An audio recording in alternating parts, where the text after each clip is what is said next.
episode of Tell Tehani. Today we have with us Ninuri Asalya, the 20-year-old founder of Adoptees LK. She is currently attending 2 universities whilst also doing a full-time job. Hi Ninuri. Hi, thanks for having me. No problem. So what made you get into being passionate about animal welfare and starting Adoptees LK? Well, I actually started volunteering at Embazzy when I was about 17 years old, and just seeing the animals and how people interacted with them and how they've actually biased against and exploited even pedigree animals, it was really disheartening. Yeah. And I really wanted to contribute to the community, and so I started my own page, which is how it went about. Okay, so what is Adoptees LK? Sorry, I should have asked that question first, but tell me. So it is an online pet adoption service. What we do is we find fosters, fosters find us, who really need to either rehome strays or pets. Sometimes it's abandoned animals who've been abused, and some of the stories are really, really dark. Yeah. So what we do is when they reach out to us, we help them find anyone who's interested on social media. So how it goes about is they would message us, and then we immediately contact them as well. And then they'd send us the details, a few pictures, and then we put it on social media and circulate it on WhatsApp, Instagram, Facebook, you name it, and hopefully find someone who's interested in adopting them. So social media plays a really big role Yes. in the entire operation. Yes, so it is pretty much online based, and we don't have any physical activities or services as such. Okay. So yeah, it is basically an online based adoption service. Okay, and how long ago did you start it? September of last year actually. Oh, we just nice. Celebrated our 1-year anniversary. Okay. It's pretty great because as of now we've probably done over 100 adoptions. That's amazing. Thank you.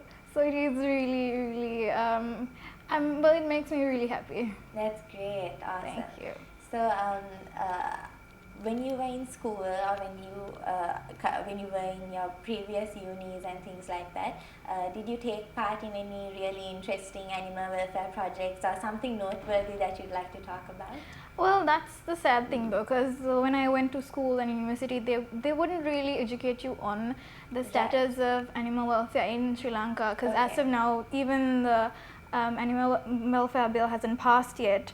And yes, that's right. Yes, and they've been saying, hey, we'll be passing it this year when the new parliament comes into place, but that hasn't happened.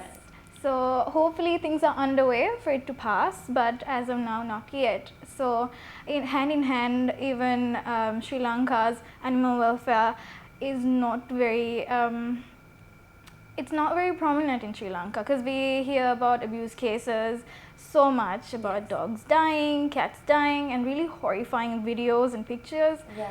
Right.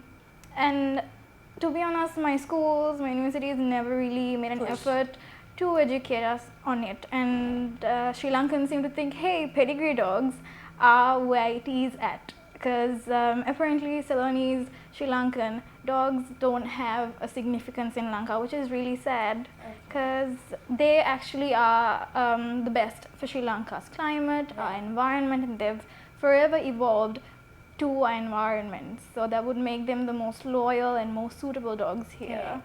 But that is sadly the status here. So would you say that knowing that Sri Lankan society isn't really looking at the welfare of animals and stuff, was that also like one of the main pushes for you to start adopting? Definitely, because I wanted, the primary focus was getting Sri Lankan cats and dogs adopted, because wherever I'd go, people would tell me, hey, Labrador dogs and golden retrievers and Persian cats. Yeah.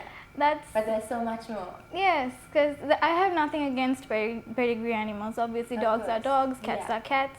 But we should give prominence to our Ceylonese dogs and cats, which they aren't given. And as I said, they are the most suitable, the most loyal cats and dogs there are for us. And to see them on the street abandoned just because Sri Lankan citizens aren't educated to know that they are worthy to be our pets is just sad. So that is something I hope to change. That's awesome. That's really great because it's something that's not talked about that much. Nowadays you see actually quite a few influencers and stuff putting things out, but like a year ago there was nothing of the sort. That's right. So that's really great that you're pushing towards that. That's yes, awesome. thank you. Yeah. What are your hobbies? Oh, well, of course, animal welfare. Yeah. And I That's think something you're really passionate about. yes, So. most definitely. Yeah. So I think I started writing when I was maybe about 12, because one of my teachers, Miss Kalani, who I kept in contact with for most of my life, she pushed me to write, and so I've been a writer as well. I also am a part of the esports community in Sri Lanka, which is ever growing, and I think about to become one of anything is always for sure. Big. Yes, so I am part of the community as well. Okay. So tell me a little bit about your writing. Is it what do you enjoy writing the most? Is it journalism or contemporary pieces? Well, when I started, I was not in a great mental state. So all my pieces were very inspired by my emotional state. So it would be quite dark and very complex. So even my mom and my dad, they didn't quite understand it because it was quite complicated to dismantle.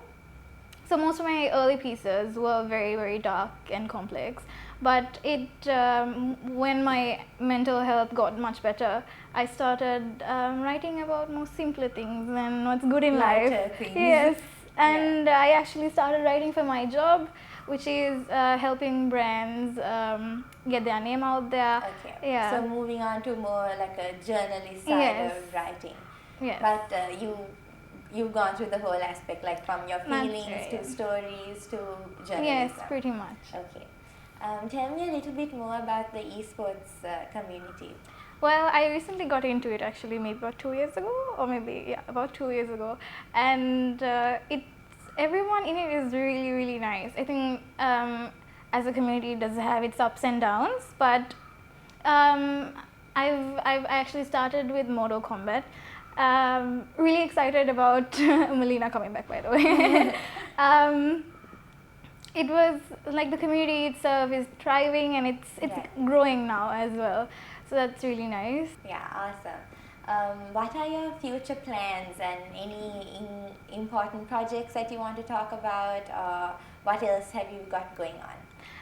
As for future plans, I hope to make the online pet adoption service to hopefully a shelter, because at the moment I am not doing any CNVR rescues because it's very strictly online based and I'm not able to do so at the moment. So once I am able to, I hope to move to a physical location, and hopefully because I get all these messages about these injured and stray pups who need critical care. Okay. So having a shelter would be very beneficial in that case. Exactly. And I have these people who constantly contact me saying, hey, I am really, really in a really bad situation and I do need immediate help. So in such cases it would be really beneficial, as you said, to help out the community and our dogs and our cats. Good luck. I'm sure that will be really amazing. Having a shelter is really important, and I'm sure you'll get that done soon. Moving on from animal welfare, you attend 2 universities. How is that experience, and what's it like juggling a job and 2 universities and also being an activist for animal welfare? Well, it's quite difficult. It's quite tough, actually, because I have a lot of work from my actual workplace, and I have to do my assignments and make sure I hit the deadlines at both the universities. It used to be 3 and I just graduated from one of them, which is really relieving. Congratulations. Thank you. And of course, Adoptees LK, which requires my daily attention. But I think I'm managing quite fine, but I do admit it is a bit tough and I am a bit stubborn in my ways, so I'm not really willing to let anyone else come in and help me with adoptees on like the same level that I do my work. But I think it will get better with time. Of course, Hopefully. And it's a learning experience to do all of it together. Do your courses have anything, are they all like interconnected, or are they very different to each other, like from your course to your job to whatever else you do? So I actually started with a design degree. It was supposed to lead me to journalism and media, in the aspect of course, design. And then right while doing it, I started doing a marketing degree as well, CIM, highly recommended. Yeah. So there are 3 stages to it. So it's entirely about marketing. So I finished the first stage, so which is what I graduated from. Okay.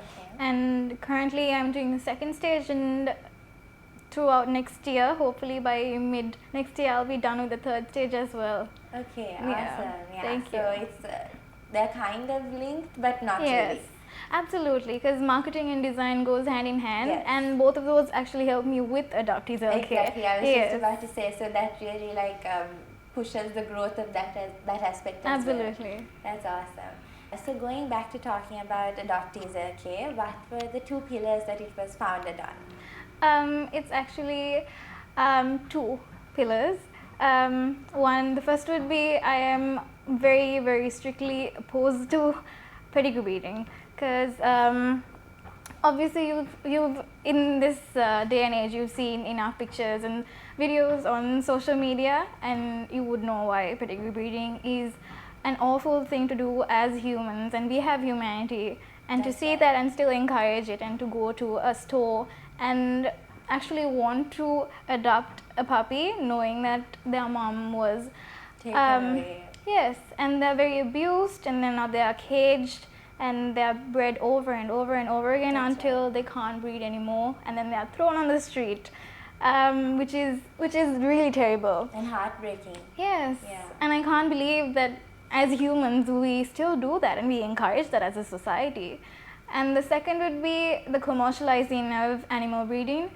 Again, going to a store and buying animals, just purchasing them, because they are not an accessory, right? And we're Right. not supposed to be able to purchase them because they have their own life. That's We're right. supposed to, especially when we have stray dogs in Sri Lanka who Yes. really need homes. They're on the street, they're starved, they're being abused by their neighbors. It's a really awful situation. So in this day and age, seeing all of this and still going to a store and buying a dog because, hey, pedigree is so great, is Yeah. not. Because pedigree, the concept of pedigree is very vain. And for people to encourage that, I think we should be educated on the rights and wrongs. So that's what inspired you to start Yes. Adoptees LK. That's amazing. So finally, just tell me what you'd like to tell society. I know you've already spoken so passionately about what you're doing and how important it is, but some final words to really put it out there that this needs to be something that's spoken about, it needs to be something that's understood, it needs to be something that people know. So some final words. Okay, so I would never want to take away the light from the organizations that do actual vaccinations, sterilizations, CNVR programs, because that's really significant in Sri Lanka. Yes. Especially rabies control and sterilizations are very important to contain our stray population. So I actually want to maybe shout out to our organizations who are doing an amazing job, like Justice for Animals and Save a Paw, Animal SOS, and so on, doing amazing jobs. So if you would like to support them, because they are very much in need of funds, donations, food, shelter, accessories, please visit their pages and help them, because they need help more than I ever could. Thank you. Thank you so much for being here. Thank you. I feel so welcome. Thank you so much for watching, everybody. We hope you join us on our next episode of Tell Tehani, where we will be talking to more inspiring young individuals. Have a great week, guys.